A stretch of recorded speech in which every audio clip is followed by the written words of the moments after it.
Olá, prazer. Sou a doutora Patrícia Sambati.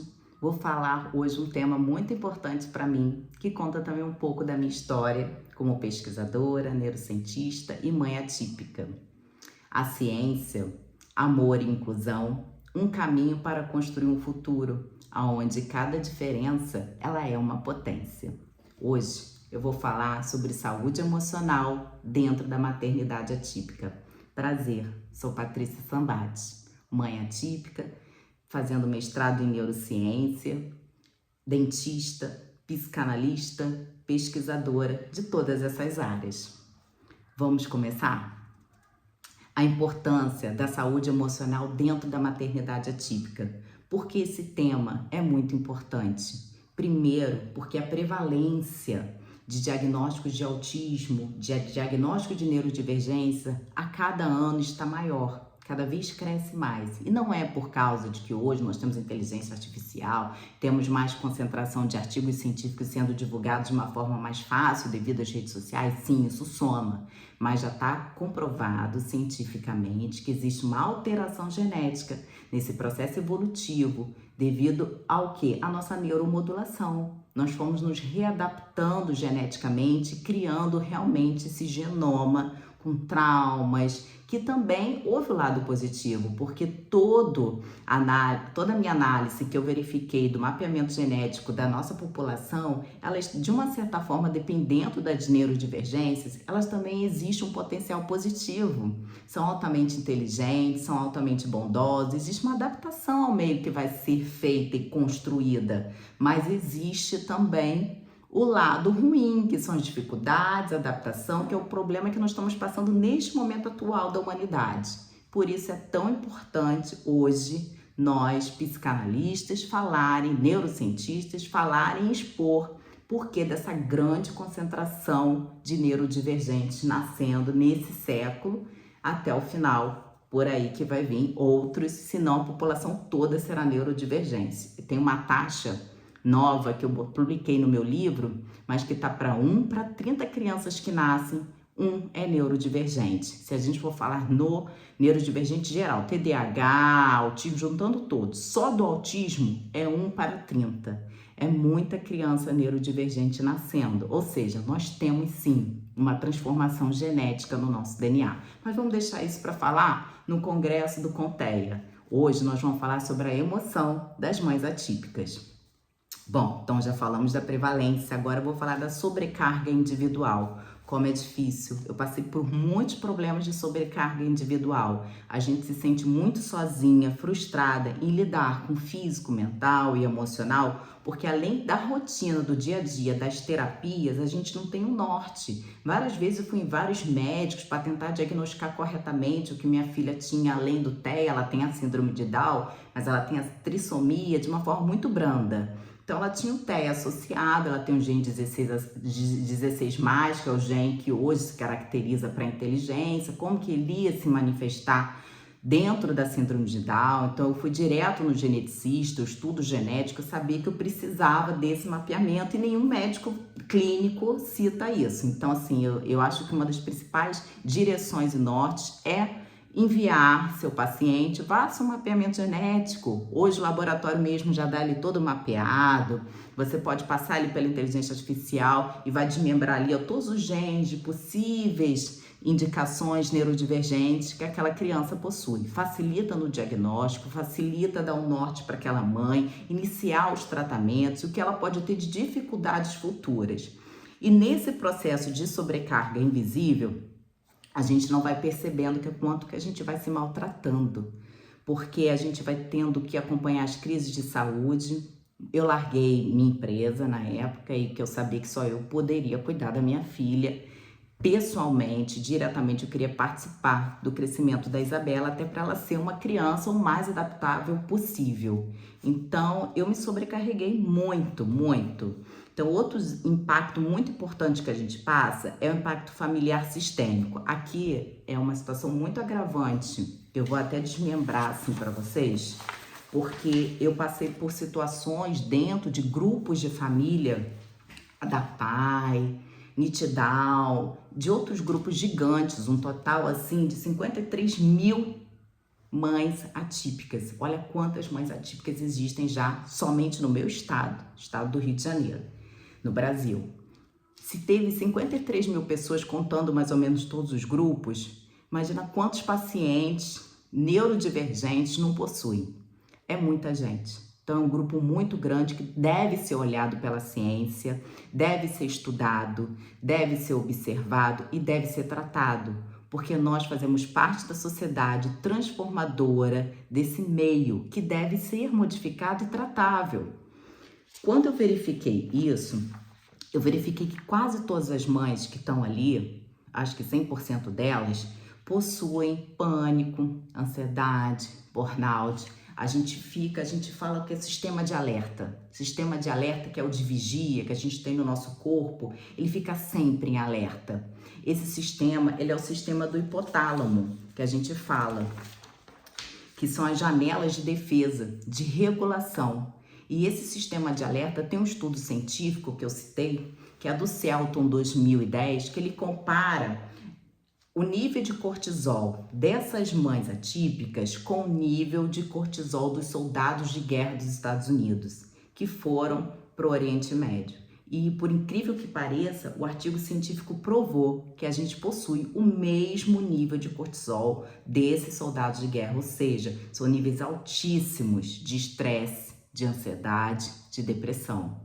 E como tratar isso? E essas mães vão empurrando esse direcionamento, porque a importância, o nosso olhar é sempre ao nosso filho. E a gente se sente sozinha, muito sozinha.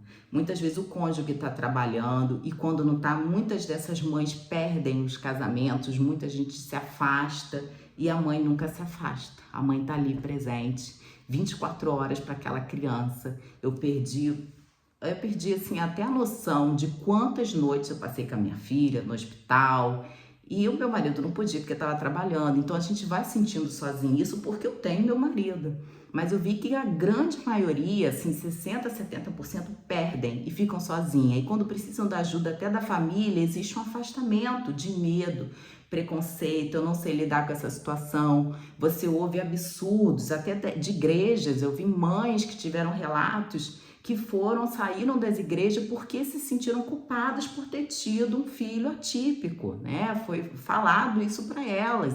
Então a dor de já criar e cuidar, porque ela é muito física, todo dia acordar cedo, você sabe que vai ser isso pro resto da sua vida. Então é muito difícil saber lidar com esse emocional, esse estado de alerta.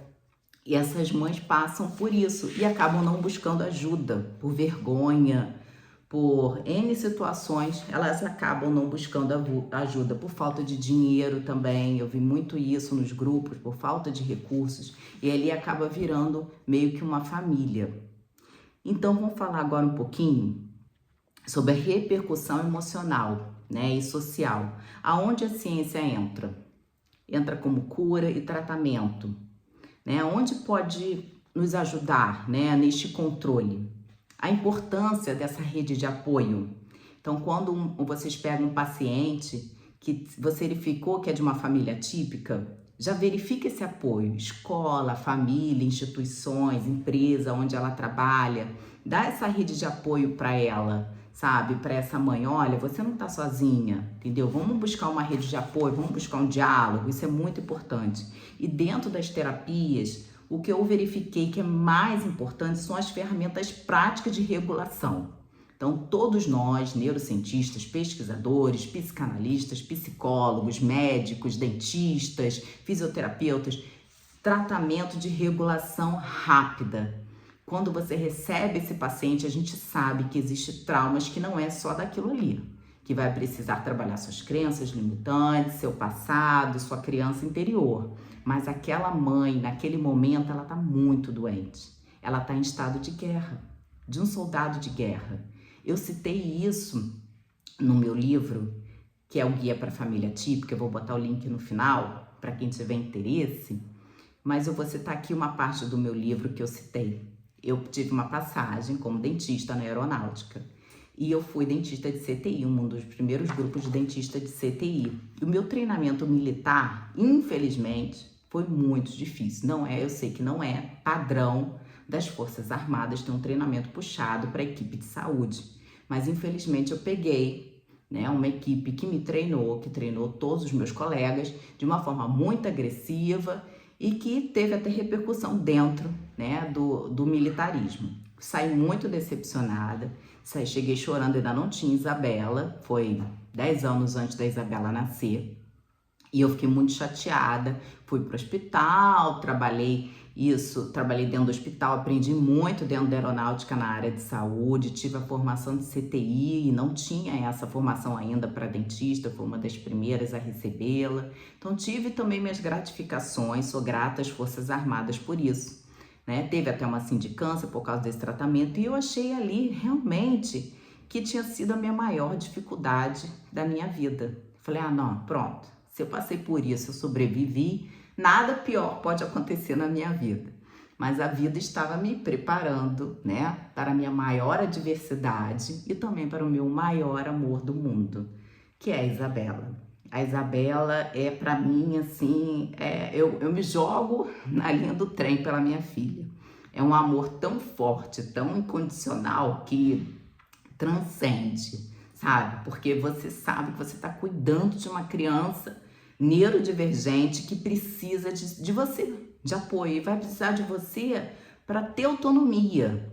E eu, com o conhecimento científico que eu tinha, eu falei, não, eu preciso me dedicar à minha filha, eu preciso ajudar minha filha vai ter autonomia, eu vou fazer minha filha ter autonomia. Então larguei tudo e fui estudar mais ainda, porque eu já estudava, ganhei do meu marido a psicanálise, eu já tinha odontologia, já tinha outras pós dentro da odontologia, as áreas cirúrgicas, eu fui atrás de mais coisa para agregar para minha filha. E aí entrou as pesquisas, a área da neurociência, várias descobertas, ajudei várias mães e fui compilando tudo isso num livro. E aí formou-se assim o Guia para a Família Atípica. Mas nesses problemas emocionais, o que eu verifiquei? Né? Que a intervenção da minha terapeuta na época foi muito importante, porque ela me direcionou à segurança. Porque nesse momento, uma mãe atípica, o que ela mais precisa é de acolhimento e de respeito. E isso a gente não tem na sociedade, a gente se sente discriminada, a gente se sente com olhares esquisitos para os nossos filhos, a gente percebe que o colégio, tive que mudar de 3 vezes de colégio, foi muito complicado, um colégio que faça a inclusão, que os coleguinhas não apontem o dedo para o seu filho, sabe? E aquilo te machuca, te fere, quando você não vê que ocorre agressões. Então, assim, é muito complicado mesmo para nós lidarmos com isso, porque como a gente sabe que aquela criança ela é, de uma certa forma, incapaz, a gente quer entrar na frente sabe, tentar reagir de forma, às vezes, agressiva. Então, eu vi muitas mães fazerem isso e a minha terapia foi fundamental. A minha terapeuta, na época, ela fez uma atuação intervensiva, ela fazia sessões de relaxamento, PNL, ela trabalhou comigo os recursos que ela tinha, além da psicanálise tradicional, para me ajudar a criar essa segurança, essa coragem de lidar no dia a dia com a adversidade, porque ela sabia, né, que eu ia enfrentar não só isso com a Isa, vendo as pessoas, mas que eu ia ver a Isabela passar por isso, porque uma coisa também é com a gente, outra coisa é com nossos filhos. Então é muito doloroso para essas mães não terem esse apoio da sociedade. Então a gente tem que saber que nós estamos aqui e nós não teremos esse apoio ainda.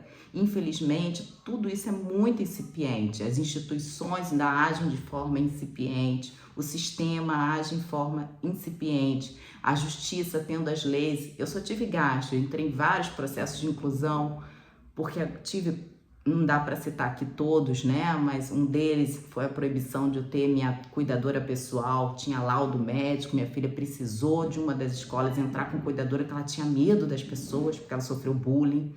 E aí uma das escolas proibiu. E eu entrei na justiça e a justiça pegou e cancelou o processo. Falou que não era importante, ou seja, era uma escola de muito nome.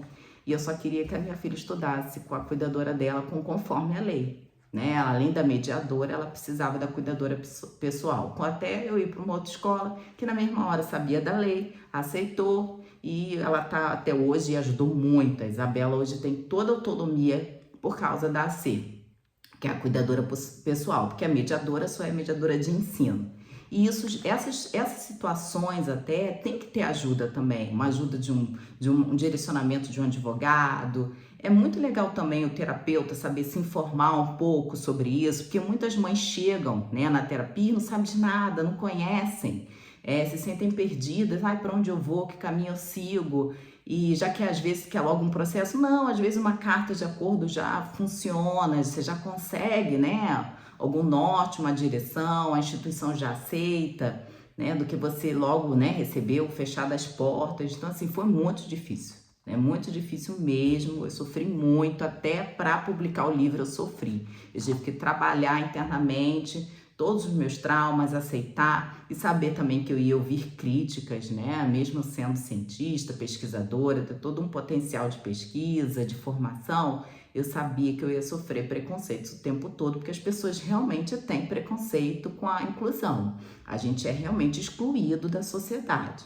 Então, assim, eu me preparei muito para lidar com tudo isso e graças a Deus hoje, assim, eu consigo, né? Eu enfrento e ajudo outras mães a enfrentarem, a passarem por todos esses processos e uso muito a neurociência hoje para estudar, que virou para mim, né, só um hobby, mas virou para mim um propósito enorme estudar neurociência, ajudar no desenvolvimento dessas mães, pesquisar, analisar, ajudar no diagnóstico para esses profissionais, diagnósticos rápidos, precisos, que não demore tanto, que cada coisinha que diminua uma agonia nossa faz um benefício gigantesco para essa mãe, sabe? Um diagnóstico direcionado é tudo para nós.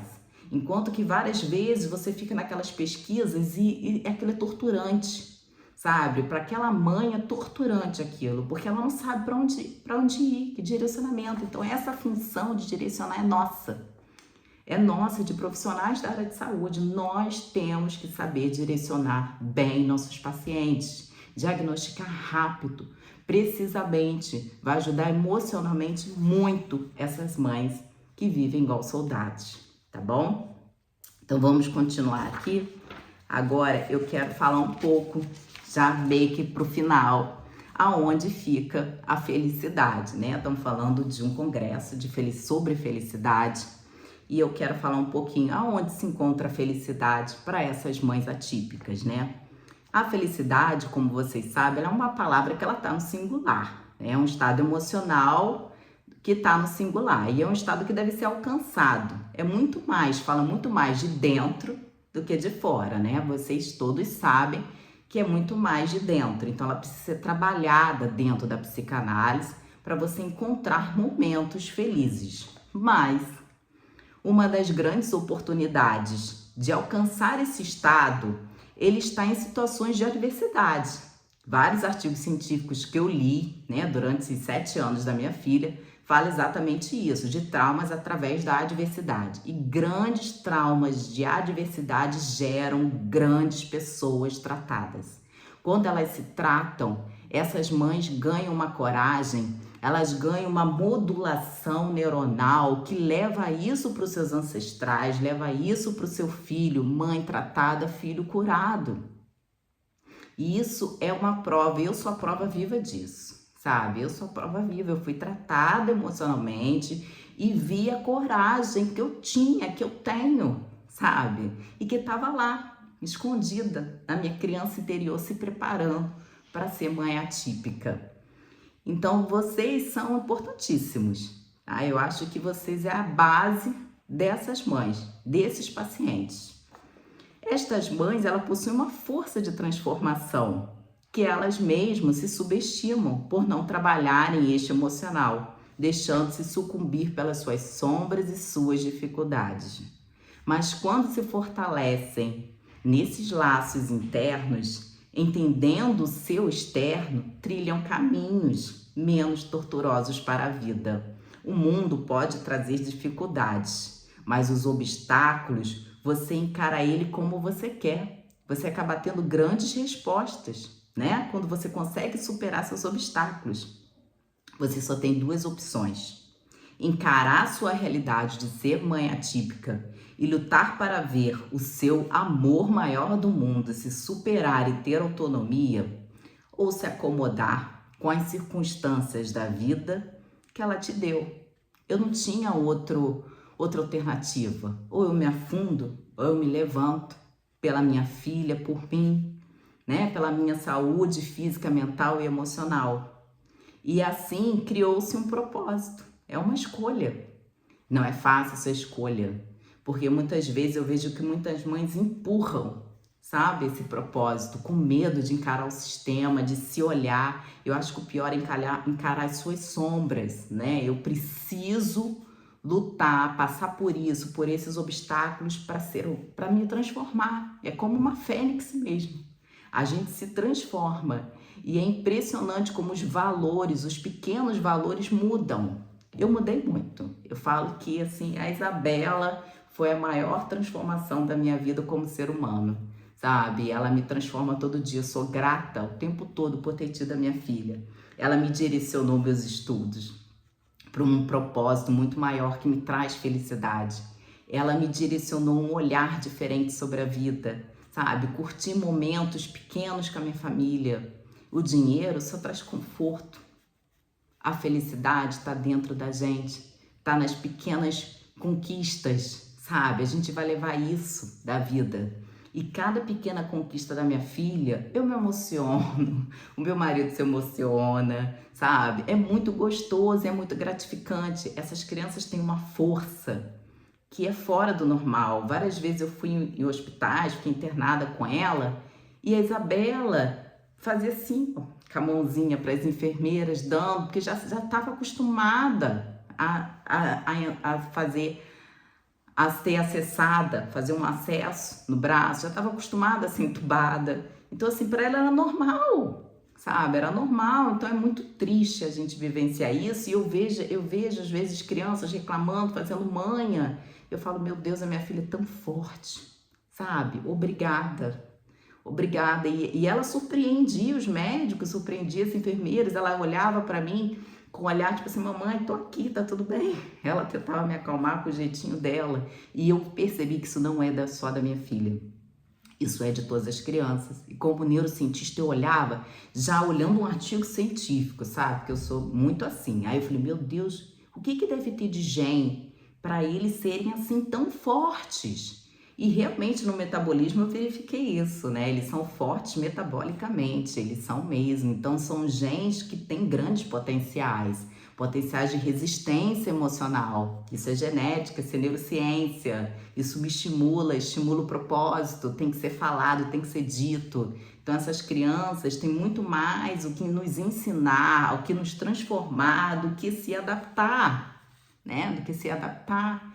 Então a população ganha muito com estudos sobre elas. Elas são foco para esse estudo, para essa transformação da humanidade. E vão se adaptar, né? A grande maioria hoje já é até nível 1, tem sim suas dificuldades emocionais bem difíceis, né? Eu posso falar por mim, é difícil, tenho uma superdotação, sou desenhista, desenho desde os 8 anos de idade, desenho, pinto quadros, fazia muitas coisas diferentes e eu não entendi o que eu era, tenho TDAH. Então foi uma mistura de coisas que quando saiu no Gene da Bela, meu geneticista falou assim para mim, que era professor também de uma grande faculdade aqui no Brasil, falou, Patrícia, ela é você, sabe? A genética dela tem muito sua. Ele me conhecia e falou, isso é de vocês, é sua, é do seu marido, entendeu? A Isa, ela tem a síndrome de Down, mas ela tem uma potência enorme genética. E não é só a minha filha, outras crianças, quase todas, eu a caracterizo como quase 100%, tá? 100% dos meus estudos, todas as crianças neurodivergentes têm um grande potencial genético para a humanidade. Tem.